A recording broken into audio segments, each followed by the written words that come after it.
Alright, this guitar is looking awesome, it's going together well, but after putting a new bridge on it, the strings are sitting a little too close to the neck. So there's a couple different options on how to remedy this, but if you look here at the lowest string, it's touching the frets, and that's not correct. So what we have here is a pack of neck shims. These are available on Amazon, and it came with 3 different sizes, which is pretty convenient. And what it's going to do is you put it in between the body and the neck of the guitar. So you remove the neck, slide this in there, and it's going to re-angle the neck and either tilt it up at the heel or down. And that's going to make it so that it's going to line up with the bridge better. Certain types of bridges, like the one we used on this guitar, are a little bit taller or shorter than the factory ones. And in this case, it's a little bit shorter.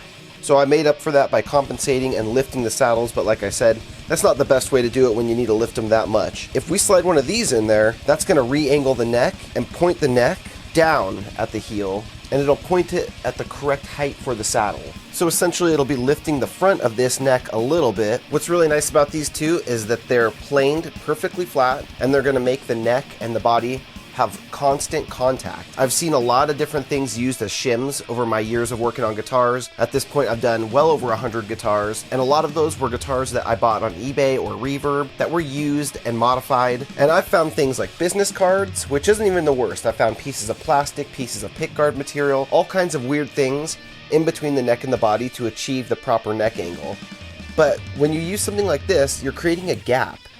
The neck will sit on top of these and it will angle the neck, but right next to the shim here is going to be a little air gap, and that means the neck and the body aren't making great contact, or any contact in some spots, and you're not going to get as much sustain.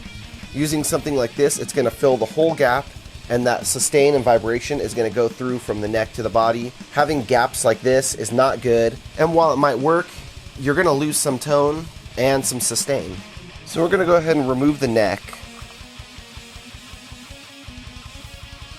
Okay, after adding that shim, you can see the low B string, since it's a 7 string, it's a B, is sitting at a good height now.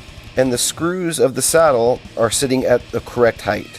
So they could move up or down, there's a little bit of play. Whereas you can see all these other 6 across here are pretty much maxed out. When you come down and look, you could see these other ones that are maxed out at the saddle are really high now compared to this low B. So we'll drop down all these other 6 saddles that go across there, make them match the arc of the fretboard radius, and try it out. But it looks like just the ½ degree got this thing where it's sitting correctly.